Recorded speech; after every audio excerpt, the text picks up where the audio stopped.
welcome to the podcast. This is episode 25.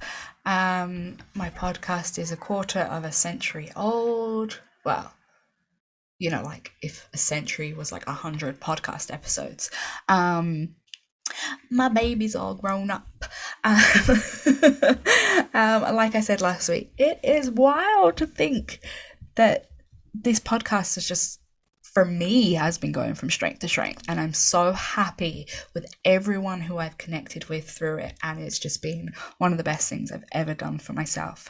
So thank you so much to everyone who's listened, who has followed me, who has reviewed and subscribed and follows us on podcast streaming services, as well as over on YouTube. Thank you to all my guests so far as well for making the podcast what it is. And hopefully here's to 25 more. So, to celebrate the 25th episode, I am doing another deep dive episode of a classic horror film. And whereas before I did The Exorcist, which is my favourite horror film of all time, I am doing a film this week that I think is overrated. I am not the biggest fan of.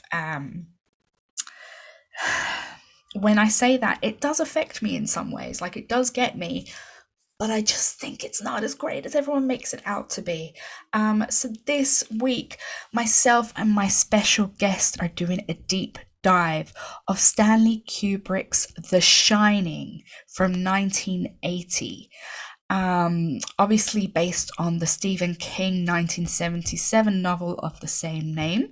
It stars Jack Nicholson, Shelley Duvall, Scatman Crothers, and Danny Lloyd. It is it's such a strange take on the novel for me personally, because I read the novel first before I watched the film, and it's just so different. It is very much Stanley Kubrick's The Shining, as opposed to Stanley Kubrick directs Stephen King's The Shining, and even Stephen King himself has said that he does not like this version at all. So it follows Jack Torrance, who is an aspiring writer, and he brings his family to take care of the Overlook Hotel while it is closed down due to off-season. They are very isolated, and a lot of, as with most horror films, strange things start to happen. So yes, I wanted to do a deep dive of this film specifically because of the guest I have on this week.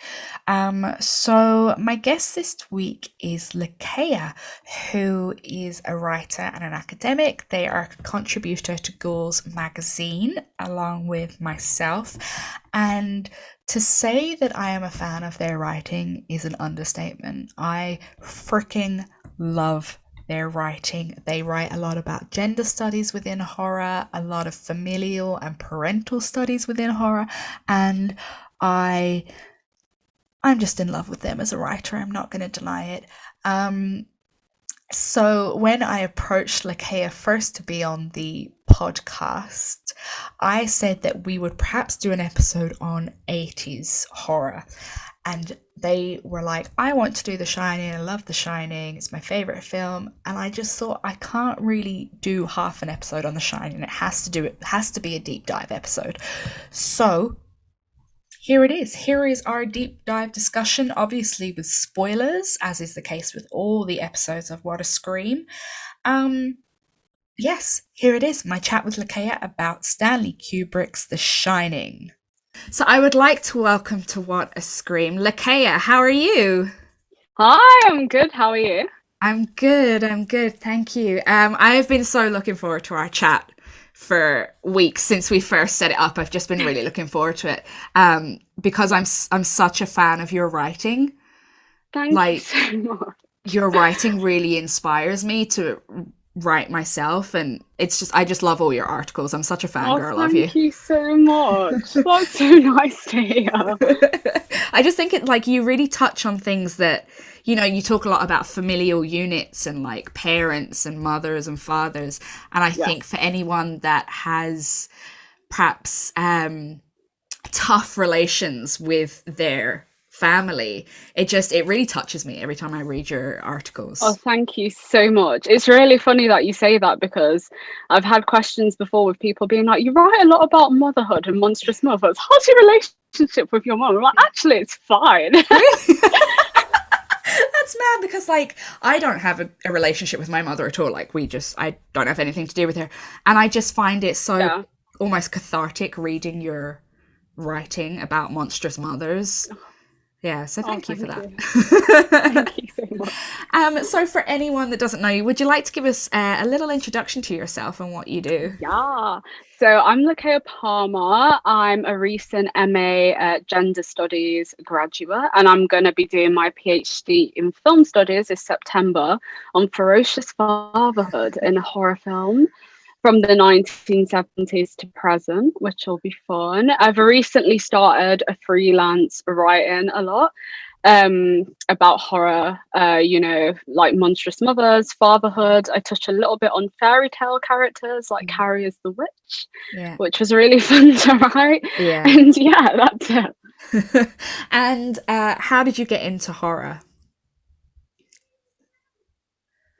Really interesting question, actually, because it kind of fell onto. So during my BA, I was doing history. Uh-huh. And there was a module in my second year on British horror film, and I was like, "Oh, that sounds different. Yeah.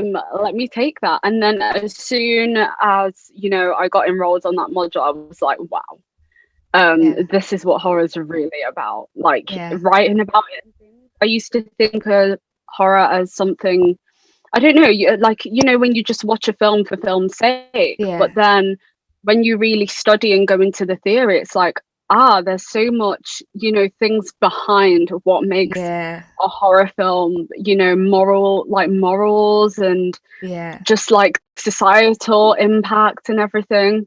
So Yeah, yeah, that's definitely. kind of how I got into it. Yeah. Yeah. I find that really interesting because, like, when I was, first getting into horror when I was a kid, it was all about, like, how shocking I could, shock myself and let's try and find the most horrific horror film I could ever find. But then, as you said, Yeah. I got into the theory behind it all and got into, watching documentaries about certain horror films. And I'm like, holy crap, this all resonates with Yeah. society and, human psyche. And, Yes. we resonate with certain films because we resonate with their message or their emotional kind of impact. Yes.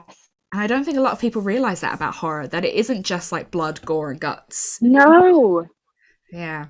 Right, there's so much behind it. Like we were saying in our mental health discussion, Yeah. it really can help you, which Yeah. is insane because you wouldn't think that. Yeah. Yeah, Like it's nice to kind of, we all have like angry and kind of violent feelings at of times. course. Yeah, Doesn't mean we're going to go out and act on it. Sometimes the of best course. thing is just to sit down and watch horror film and you're in a controlled environment Yes. where you can experience these feelings in a safe way and not actually Safe kill place. Yeah. anybody. Yeah. Yeah. So do you Definitely that. remember the first horror film you ever saw? Oh my God. My mom is a really big horror Yeah. fanatic. So they were always kind of on. Yeah. But the first one I think we kind of sat down and watched together was the Amityville Horror. Okay. Yeah. And how old were Yeah. you? I was literally about 5 years old. I was so young, Yeah. but I was like, wow, Yeah. ghosts, possession. Because as I said, I've always been into fairy tales and I Yeah. see horror as a darker version Yeah, of a definitely. fairy tale. So I was so intrigued. A little concerning considering I was like 5 or 6. Yeah. But again, like I find it so fascinating. I really do. Yeah. And I think that's a really, people always frown about, oh, kids watching horror. But like, you've got these parents telling their kids fairy tales that are just as bad. Like, if you think about Hansel and Gretel, Yeah. That's scary. The witch literally cooks children. Like, that's just as scary as like a man trying to kill his family, in a Exactly, yeah. so yeah, it's really interesting, isn't it? Yeah, fairy tales were definitely the original horror of the Yes. day. Um, Yes. yeah, definitely. Before Disney came along, anyway. Yes, of course. So let's chat about our theme for this week. It kind of came about because I said we were going to do 80s, and then you were like, right, well, I want to do The Shining, and I was like, The Shining. I don't think we could do like half an episode on The Shining alone. I think we need to do a deep dive Yeah. because it is such a multi-dimensional film. So what Yeah. made you want to do The Shining? Honestly, I find The Shining so fascinating on so many different levels, mainly because of the character of Jack. Mm-hmm.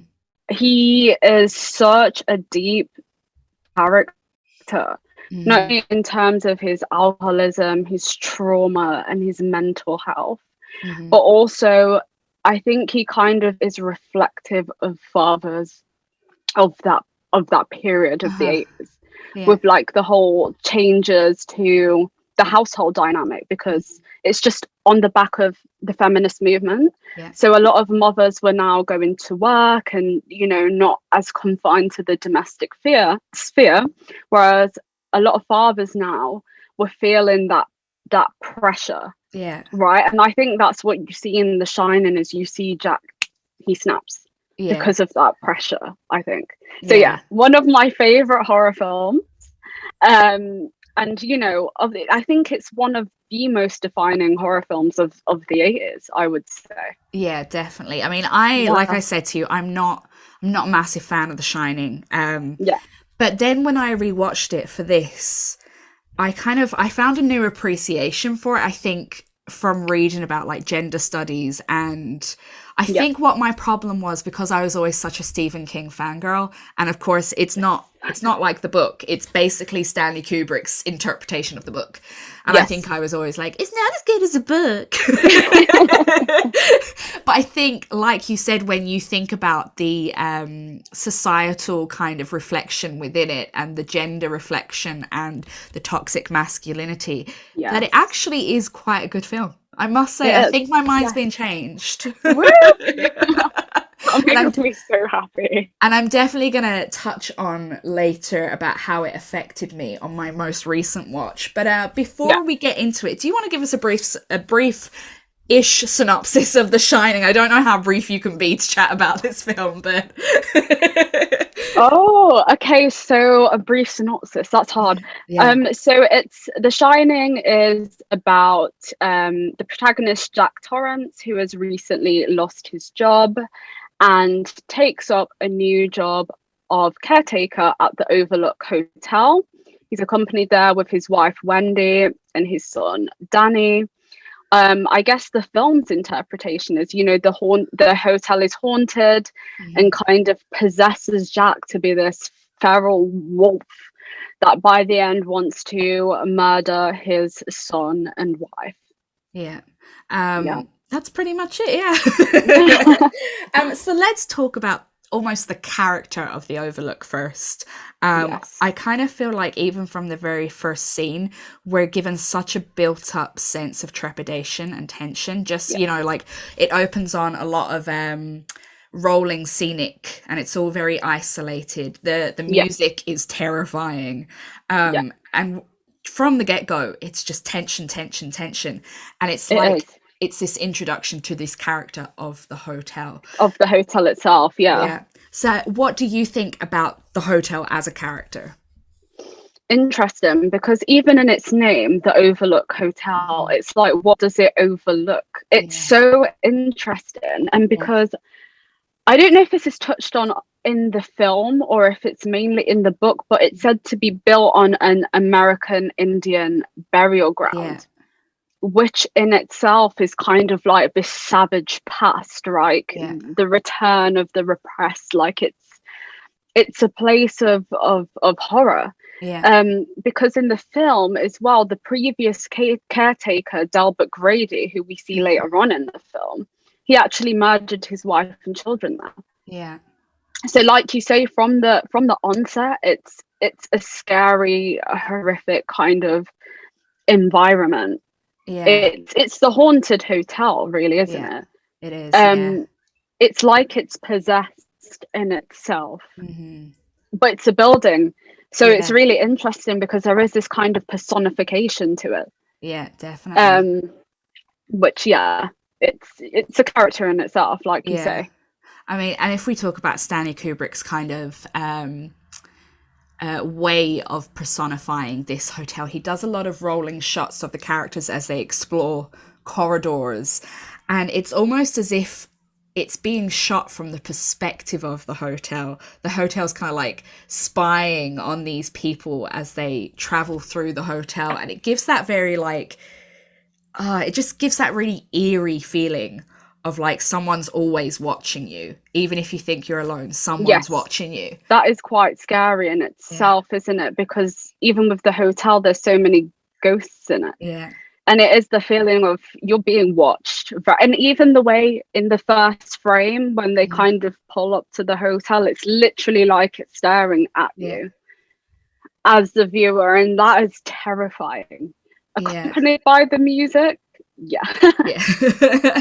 I actually really appreciated the music because I found out that the music was composed by two female musicians, Wendy Carlos and Rachel Wow. Elkind, and they wanted to Okay. use a lot of analog synthesizers because they wanted to demonstrate that it's not a natural feeling. It's a very like unnatural feeling. Um, Yeah. so Supernatural. Yeah, of yeah, course. yeah, and you definitely get a sense of it in the opening shot, which I think is great. For sure.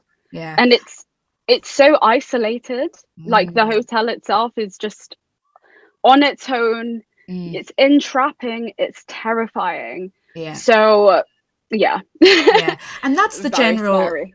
that's the general theme of the film, isn't it? Isolation, and whether it's physical Yeah. isolation, they're in the middle of nowhere, whether it's isolation from your family members, like Jack kind of forces himself to be isolated, he also isolates Wendy.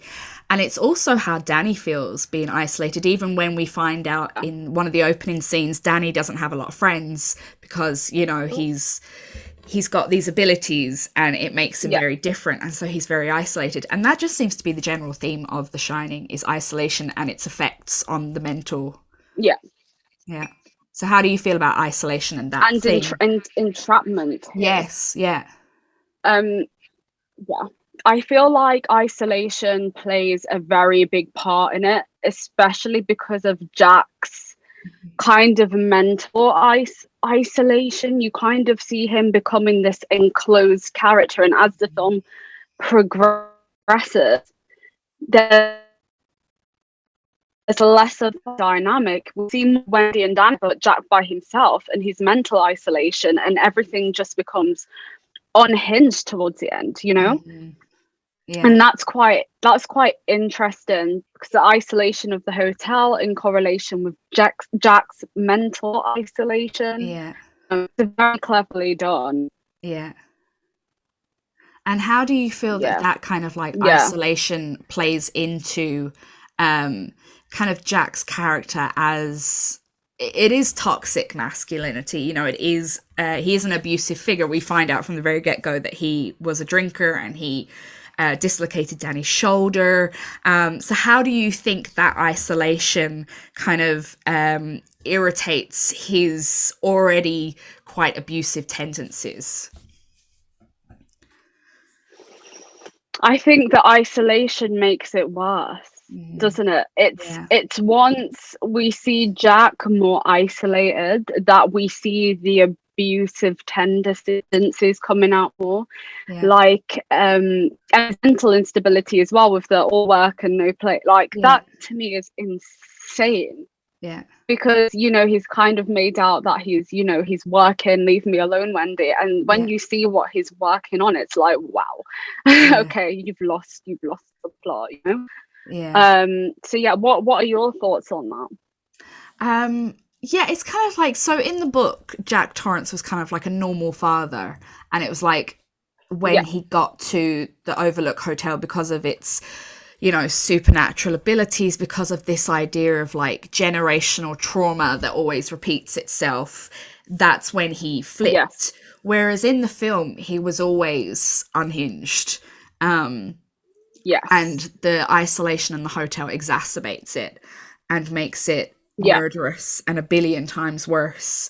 And I just Yeah. think it's interesting because in the film it's very ambiguous that you don't ambiguous, whatever the word is, that you don't know whether it is the hotel, whether the hotel is haunted, or whether it's just his state of Yes. mind. That's the big question. Yeah. And I think the hotel is the scapegoat. I Okay. think he's always had these tendencies, but I Mm-hmm. think what the hotel does is give him that reason to be like, right, Yeah. I'm giving into my repressed rage, I'm giving into my alcoholism, I'm giving into this, and I do not want a family unit, so I'm going Yeah. to eradicate them Yeah. in the guise of possession, right? Yeah. Yeah. I mean, Yeah. he's very like he's not into his family, as even from the get-go he's not into his family at all, and it's just No. when you're put in a situation like that again, it just irritates it even more. And one thing that really got to me, I haven't seen The Shining in years before I watched it for this podcast, and one thing that really Yeah. got to me was just the level of kind of spousal abuse. It was name calling, gaslighting, just Yeah. being really horrible to Wendy and Danny, and just this Yeah. feeling of having to tread on eggshells. And for me, that's really triggering Yeah. because I was in a relationship like that where it was literally like treading on eggshells. And I Yeah. think that's what makes The Shining so scary. Yeah. That's really interesting that you said that, because I know a lot of women that have been in abusive relationships have said the same thing, Yeah, that it's been really hard for them to watch because they see parts of their situation in how yeah, Jack treats Wendy. yeah, And I do think that is one of the Shining's main themes, as well mhm, as abuse. yeah, You know, the way he treats Wendy is disgusting. And I think what makes the film a little bit scarier is what Shelley Duvall, is that her name, the yes, actress? yes, She went kind of through abuse from Kubrick yeah, to nail the character of Wendy. yeah, So by the time it gets to that scene where she's fighting off Jack with the knife, that yeah, was literally her reaction, because she was so worn down yeah, by how many times she was made to do the scene. And yeah, it's just it's real yeah, life situations, and that is quite hard to watch times, yeah. Yeah. Do you think that see, for sure. I talked a little bit about this with The Exorcist, and William Friedkin was the same, that he would kind of be quite abusive towards his actors to try and get the best performance. Yeah. Do you think that kind of behavior from a director is necessary? No. I don't think under any Yeah. circumstances that should be allowed, or that is necessary, Yeah. because that's when it can impact the actors or actresses' mental health in real Yeah. life. And Yeah. that's quite sad, Yeah.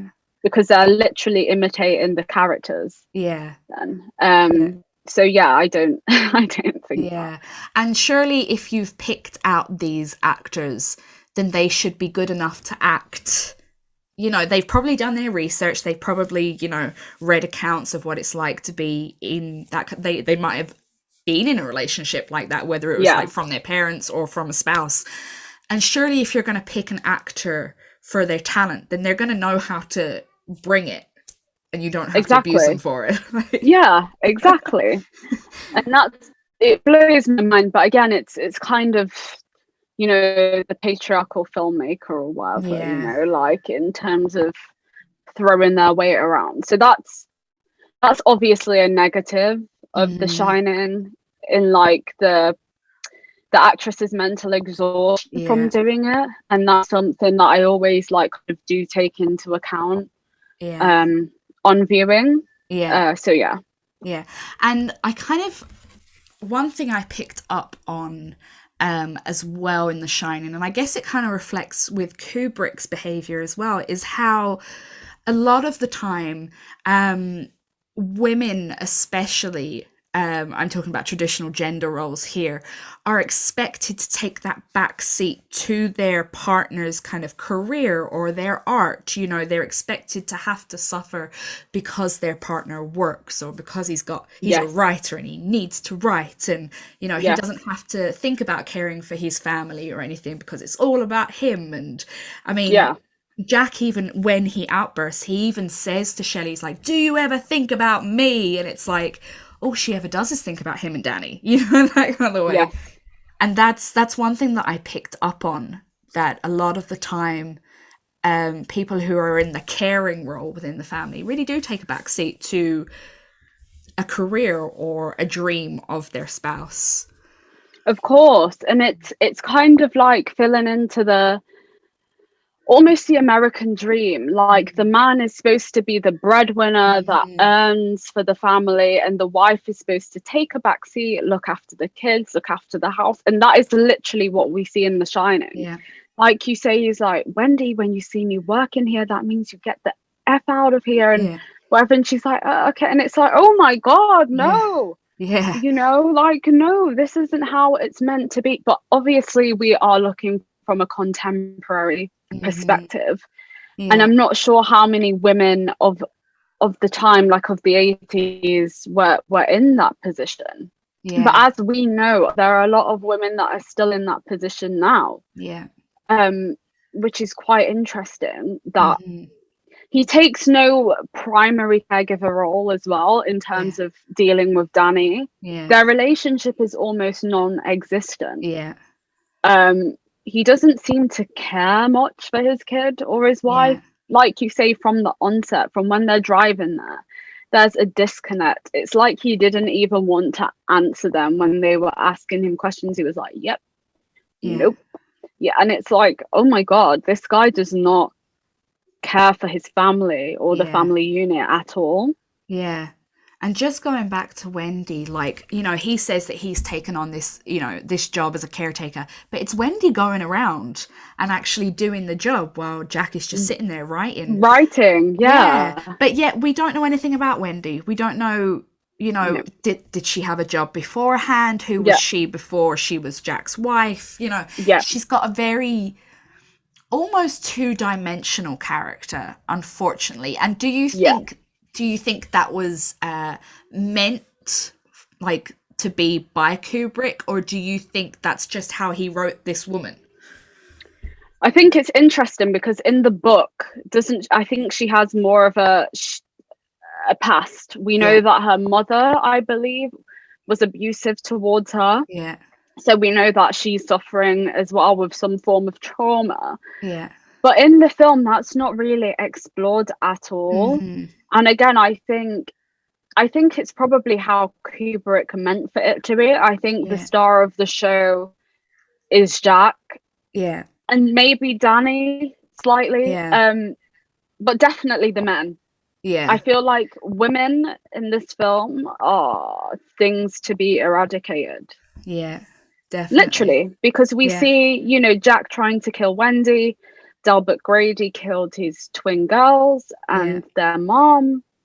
And other than that, like, is there even any other female characters? I think it's a very male dominated yeah, film, which absolutely. is problematic. Yeah, yeah. Yeah. So let's touch on the theme of fatherhood. Obviously, Yes. you're quite the expert in this kind of field. So, how do you feel that The Shining deals with fatherhood? Again, I think it's interesting because in the film, Jack from the onset, I think, is a very bad father. Yeah, Um, he broke Danny's arm for the onset of, going to the Overlook. mm-hmm. And it's almost as though, yeah, I broke his arm, like, so what? Wendy Yeah. still hasn't forgiven me. Doesn't Yeah. she know how much I've sacrificed? And it's like, you're literally gaslighting. Yeah. You broke your son's arm. That's something like unforgivable. But Yeah. again, in the guise of, well, I was drunk and he ruined my papers or Yeah. whatever. And it's like, you don't accidentally break someone's arm, Yeah. especially a child. So from the onset, I thought he was quite a toxic Mm-hmm. father. In the book, again, it's touched on a little bit more that he actually suffered abuse at the hands of his father. Uh-huh. So almost it's like he's fulfilling this cycle of trauma and abuse Yeah. because of what he went through. Yeah. Whereas in the film, I think he's just a bad guy. Yeah. Very toxic as a Yeah. father. Literally tries to murder the boy in the end. Yeah. I don't think it gets much worse than that. No. Yeah. Yeah. And then we see this kind of almost mirror, like polar opposite in the character of the chef, Halloran, yeah, Yeah, Halloran, yeah. yeah, and how he kind of, in the very short time that he knows Danny, he does take on like a proper A father fatherly, role, yes. like he travels all the way from Florida to try and help Yes, him. to try and help him. It's Yeah, interesting because there's definitely two bad fathers. There's yeah, Jack and there's Delbert Grady, yeah, who I think are one of the same. Both caretakers, both one yeah, are on this murderous rampage. yeah, And then the good father is obviously Halloran, yeah, being this father figure, explaining to Danny that he has the shining, yeah, really being invested in the boy, which is yeah, something that we don't see Jack yeah, do. But at the same time, I do have problems with the character of Halloran because, kind of black people are killed off first yeah, in films, and that's literally what happens. And it yeah, angers me that the disposable characters in this are the women and the people of color, yeah. And it's, which, yeah, yeah, and it's kind of interesting because you hear all these like almost conspiracy theories of like Stanley Kubrick wanted to, highlight the plight of indigenous communities in America and blah, blah, blah, blah, yeah, blah. And it's like, well, actually, you talk about vulnerable members of society and all he does is shit all over them in the film. So how is he, literally, yeah, like, I mean, you could say that, at the hands of white men, this is what happens, the toxic of white course, masculinity. But at the same time, it doesn't feel as deep as that. It just feels it like, doesn't. yeah, He felt so disposable, yeah, and it's kind of the I won't say the word, but the magical black yeah, person stereotype yeah, where they will die to sacrifice themselves yeah, for a white character. yeah, Right, Danny yeah, and Wendy. And it's like, no, yeah, no, this shouldn't yeah, happen. yeah, Um, so I have issues with that of course, yeah, on that front, and yeah, the lack of diversity in the film yeah, on the whole, right? Like we say, yeah, it's very white male dominated. mm-hmm, There's no women of color, there's hardly any women. The yeah, only black character we have is killed. yeah, But then looking at its context, okay, it was made in the 80s, and maybe yeah. we leave it at that. Maybe it's just a product of its time. Yeah, definitely. It's kind of always a bit weird where you've got a favorite, but they're problematic, and you're kind of like, should I like this? Should I be as into it as I am? Like, Yeah. ugh. But as you said, it's Mhm. definitely like, can you separate that? Can you be like, okay, it was just a product of its time. I can see the problems in it. I can appreciate it for what it is. Do you find that quite difficult to? It's really funny because I am such an 80s film girl. My Yeah, favorite films are St. Elmo's Fire yeah, and The Outsiders, and yeah, there's no black people in that at all. yeah. But I can still enjoy the films for what they are. Mhm. I can separate it, but at the same time, I will always acknowledge the issues within, Yeah. because I think if we always go into films like this, like, will never enjoy them. Yeah. Obviously now, like, if it was a film now, then sure, like, that would be a little bit of an Yeah. uproar, right? But Absolutely. Yeah. looking back, I mean, yeah, I can separate it, but I acknowledge the issues. Yeah, Yeah.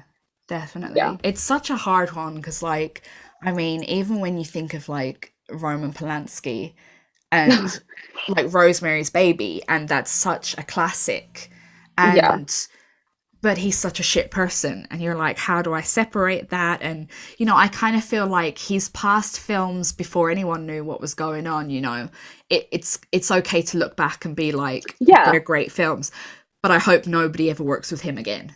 I can't understand how people still work with him or like Yeah. Woody Allen. Yeah. Yeah, like I Woody just don't. Allen. Oh, Yeah, yeah. I just or the That's the exact same thing yeah that I think, because, as you know, I've wrote a piece on Rosemary's Baby as yeah well, and I think it's such a motherhood yeah classic.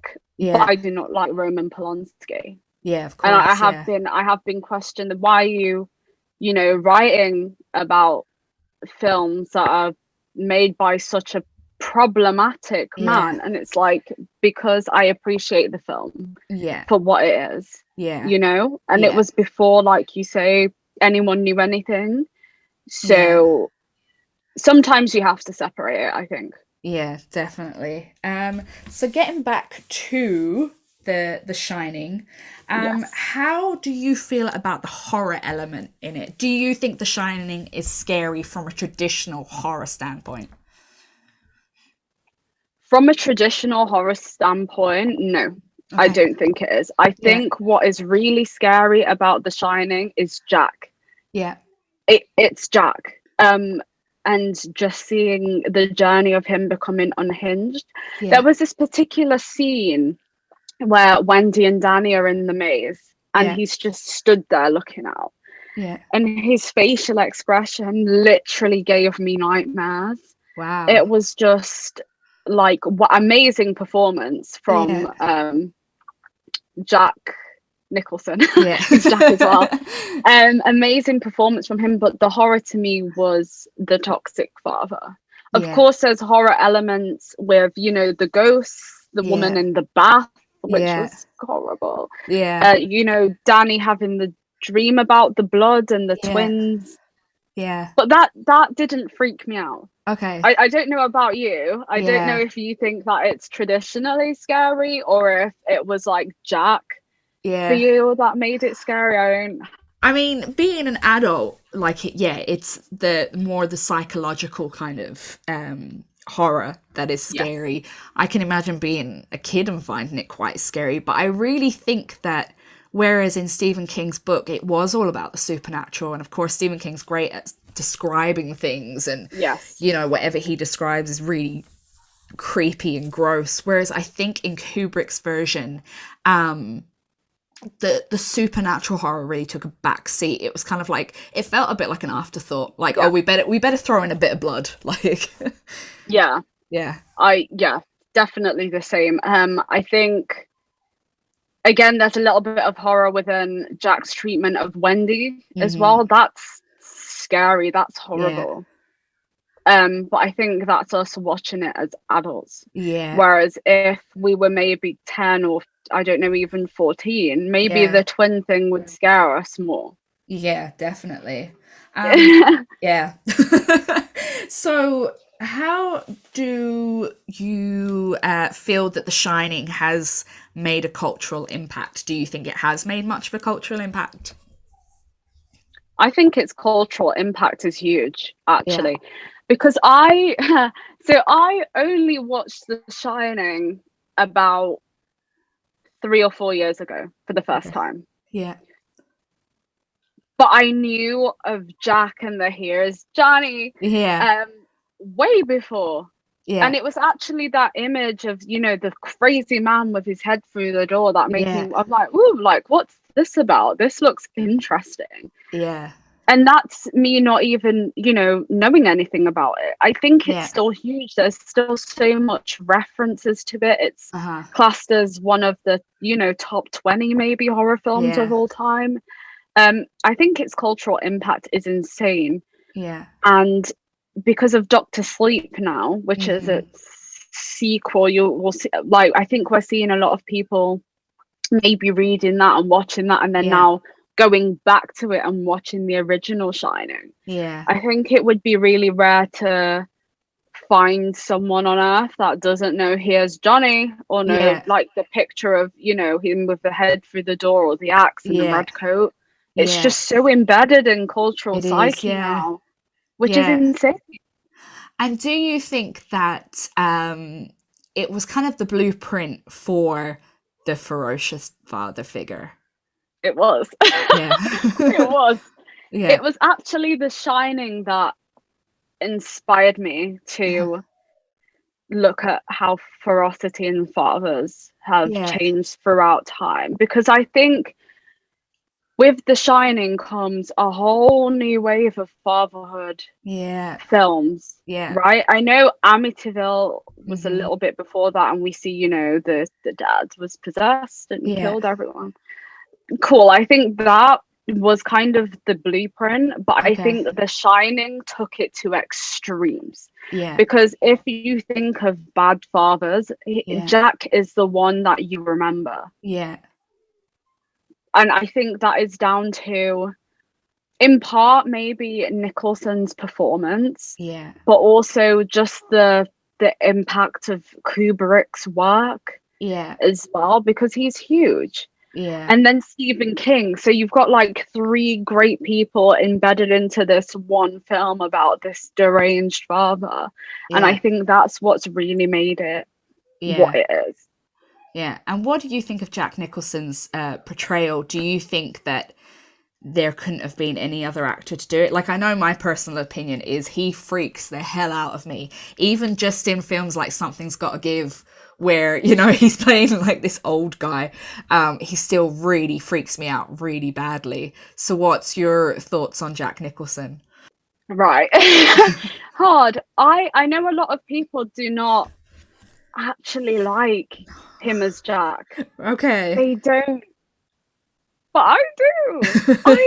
I do. And Yeah. I don't know if that's because I'm obsessed with the fatherhood trope in horror anyway, and I think that he absolutely aces it. Yeah. But I just really like his portrayal of Jack Torrance. I Yeah. think it's amazing. It scared me, Yeah. which is what the film was meant to do. And I think if you make a horror that scares even an adult, you've done your job right, Yeah. I think. So I really like it. I know this is going to be so controversial. So many people hate him as Jack, but Yeah. I don't really know why.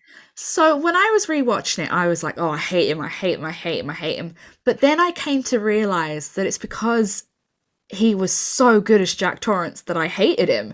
And that, you know, if I didn't hate him, then that wouldn't have been a good portrayal because you're meant to hate Jack Torrance. Right. You are. Yeah. So I I definitely. think, Sorry, go on. no, I think in the book, people sympathize with him a little bit more Mm, because of the trauma from yeah. his dad and his past.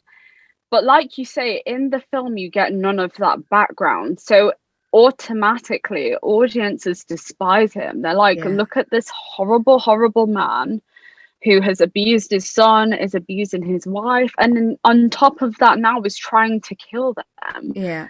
Of course, we're meant to hate him. Yeah. Yeah. So you mentioned a little bit about Doctor Sleep. What's your opinion on Doctor Sleep? Again, controversial. I'm not going to read it or watch it. Okay. I'm not.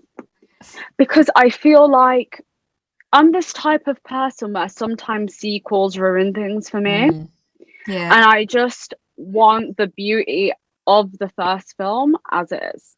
Yeah. That's it. I know, obviously, I know the premise of, you know, Danny's grown up and Hmm. whatever, but that kind of does nothing for me. Right. I'm not Okay. even intrigued a little bit. For me, it was Yeah. really Jack Torrance that was Yeah. the star of the Yeah. show. Yeah. So with Doctor Sleep, I'm like, okay, maybe I will get around to watching it, but Yeah. I'm not in a rush, Yeah. you know. That's fair enough. I I read don't know about you. I read the book just before the film came out. I loved the book, Okay. absolutely loved it. It carried on Did you? yeah, it carried on that Okay. theme of like generational trauma and Danny trying to break that cycle. Yeah. And it had a good few twists. It was really good. It wasn't like, oh, we have to redo The Shining. It was like, here's another story, but it's got the background that we have. And Right. then when I went to see the film, I remember I was so excited. So I was in, where was I? I was in Glasgow doing the Glasgow Burlesque Festival, and I was on my Yeah. own. And I was like, oh, I get some alone time. I'm going to go to the cinema, go watch Doctor Sleep, and it was just awful. I hated it. Really? I hated it because it made it a Shining sequel, whereas the story isn't a Shining sequel. That's what I know. So, Yeah, okay, you've inspired me a little bit to read the book, yeah, but again, no intentions of of watching the film yeah, because I think when it tries too hard to be a Shining sequel, that is yeah, what will kill the vibe for me. yeah. Yeah, I think they were just trying too much to be like, oh, people are going to want to see a Shining sequel, so let's give them a Shining sequel. Right. Whereas it just, no. Just no. So Stephen King is famous for hating The Shining, or Stanley Yes. Kubrick's version of The Shining. Why do you think he hates it so much? I think it's a lot to do with the background. Okay. Like in the book, Jack is such a deep character Mm-hmm. where, you know, he kind of has our sympathies because of what he's been through. And, you know, it's hard for him to break the cycle. So he's making the Yeah. same mistakes that his father did. Whereas in the Shining film, there's none of that. We just instantly hate him. Yeah. And I'm not sure if King was keen on Jack Nicholson's Okay. portrayal of Jack Yeah. as well. So I don't know. Stephen King knows best. Yeah. um, you know, I think no, I think Stephen King knows best. Like he obviously Mhm. knows what he wanted in the film, which obviously wasn't there. But I would recommend to anyone that's watched The Shining to read Yeah. the book because I do. I think we're both in agreement that it's better Yeah. on so many levels. Yeah. So what do you think is the legacy of The Shining? What do you mean by that? That's an So, interesting question. do you think that it continues to have an influence over modern horror? This is interesting because I do and I don't. I don't in the sense of we see a lot of deranged Yeah. mothers now. I Yes, feel like yes. fathers again have took the back seat and we're getting films like Mama, The Yeah. Babadook, Yeah. Hereditary, or even Midsummer with Yeah. just the unhinged female. Yeah. I do think there are some contemporary examples of bad dads or ferocious fathers, as I call them, Yeah. in like things like Get Out with Mhm. the girl's father, who's Yeah. obviously a racist that's harvesting or whatever black people. Yeah. But again, that's a different type of bad father. So Yeah. I think it changes with society, Mhm. maybe reflecting societal anxieties and Yeah. things that are going on now. Mhm. Whereas I know there was a lot of domestic violence cases, you know, in the 80s when The Shining was released. So the Okay. ferocity of the father in that was literally reflective of what women and children were going through with Yeah. these, you know, father figures abusing them. Yeah. Whereas now it's a different ferocity of the father altogether. So I think Yeah. it changes throughout time. Yeah. But I do think it does have a legacy in terms of horror to an extent with just Jack is the blueprint Yeah. for that kind of almost toxic masculinity as well. Yeah. Not necessarily just rooted in fatherhood, Mhm. but just in the unhinged male in itself. So Yeah. when we get films about, you know, these men that want to like kill or whatever, I do think that does have ties back to The Shining. I don't know what your thoughts are. Yeah, I don't know. It's a hard one because, as I said when we were discussing The Exorcist, and I asked the same question, it was kind of like, well, even still in modern horror or contemporary horror, you can still see the influence of The Exorcist in Oh my that, God, yeah. you know, every possession film follows Everyone. the Yeah, exact same thing. But exact same thing, it's yeah. kind of hard with The Shining because, like you said, it was kind of in the 80s where we had that, you know, father figure kind of thing. But I wouldn't be able to pinpoint as a direct influence as, say, like The Exorcist. Or Exactly. Yeah, yeah, there's none. And I think that's so interesting, but at the same time, I think it's because The Shining cannot be replicated.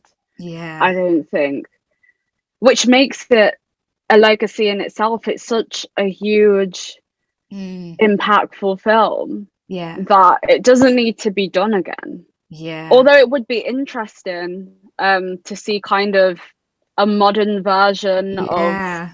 I was just about to ask you, how would you feel about, because obviously we're going through a time now where there is so many remakes. yes. How would you feel about a remake of The Shining? Are you like, no, it's untouchable, or would it be kind of maybe? I think I would be intrigued to see the ferocious father in a Yeah. contemporary Mm-hmm. kind of day. But at the same time, I wouldn't go in with high expectations Yeah, of course. because of how untouchable I think The Shining is. Yeah.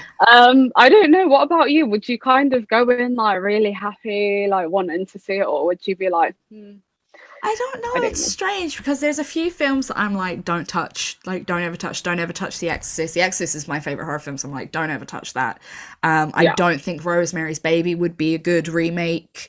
Um, but The Shining, I'm kind of like, I mean, if we think about the ferocious male, and especially within the past, um, you know, a couple of years or so, when we've seen the rise of white supremacy, and specifically within men, um, yeah, of a certain class, of a certain background, it would be interesting to perhaps take it from that point of view. yeah. It would. Mm. It would, and I think that it's not been done, and I hope someone does do it Yeah, because there will be a lot to say. yeah, Um, but I love The Shining for what it is. I love The yeah, Shining for when it was made, and I love The Shining bringing important issues to light. yeah, You absolutely. know? Yeah. Yeah. Especially in the light of like domestic violence, and even not just like physical violence, but psychological abuse as well. I think it's a really important Yes. film for that. It really is because well, that a lot of women that would see it could recognize if they were Yeah, in that situation and then yeah, what like, well, actually no, I probably should get out of this. yeah, And also bringing like issues with men and mental health.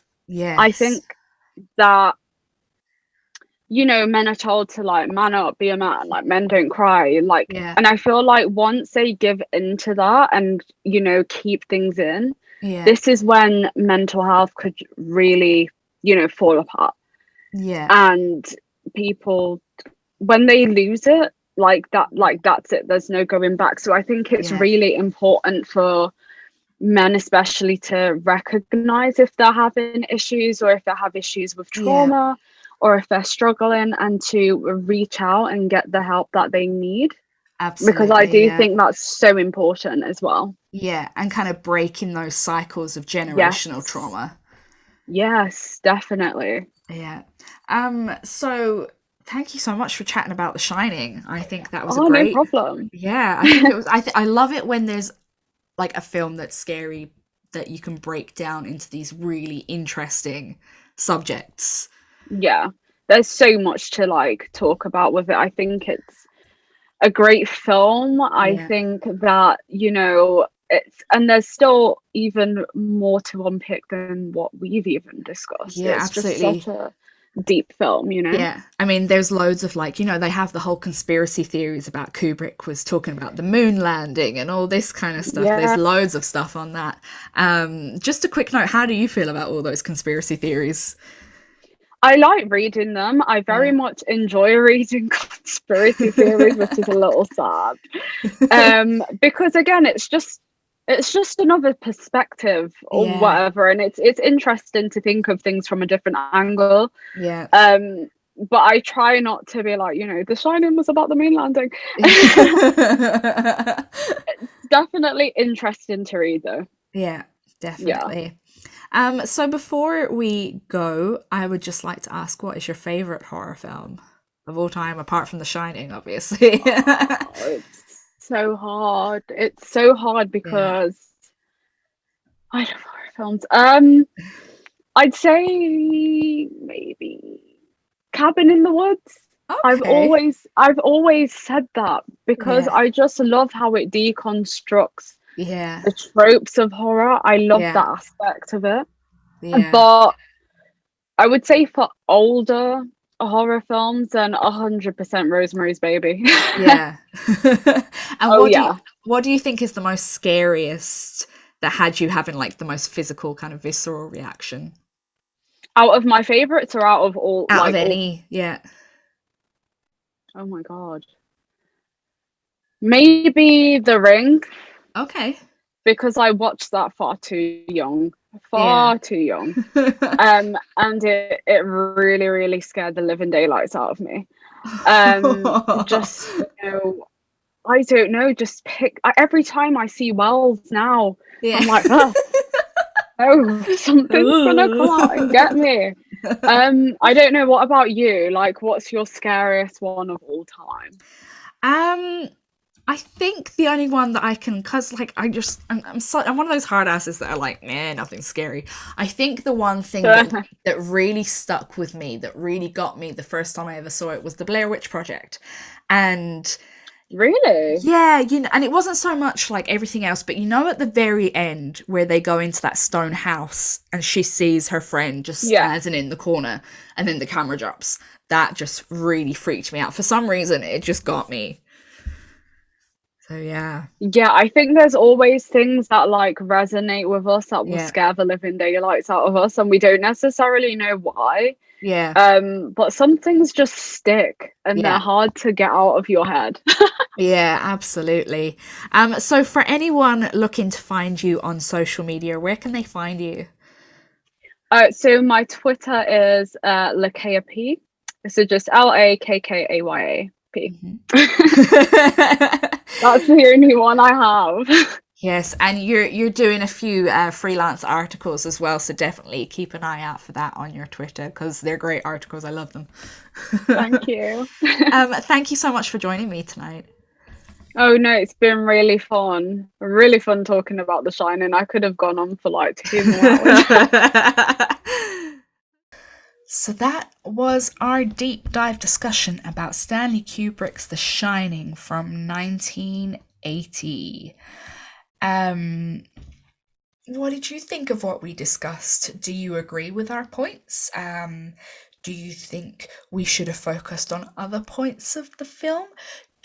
Are you obsessed with The Shining, or are you a bit like me where you're like, meh, take it or leave it? Let us know on our social medias. That is at What a Scream Podcast on Facebook and Instagram. You can also catch us on Twitter at what_scream. And you can also find us on Letterboxd, so you can keep up to date with all the comings and goings, all the films, and all that kind of fun stuff. I have some great episodes coming up. I honestly do. I am fully booked out until October, and I have some amazing guests and some amazing themes coming up, and I am so excited for the next 25 episodes. So hopefully you'll join us there. Don't forget to like, subscribe, a review, leave a comment on any streaming service that you're using. Even if you're watching us on YouTube, subscribe there and then jump over to a podcast streaming service like Google or Apple Podcast or Spotify and subscribe and comment there. That just helps us get seen by new listeners. So as always, I hope you stay horrific. Goodbye. Shit me scared of Dracula.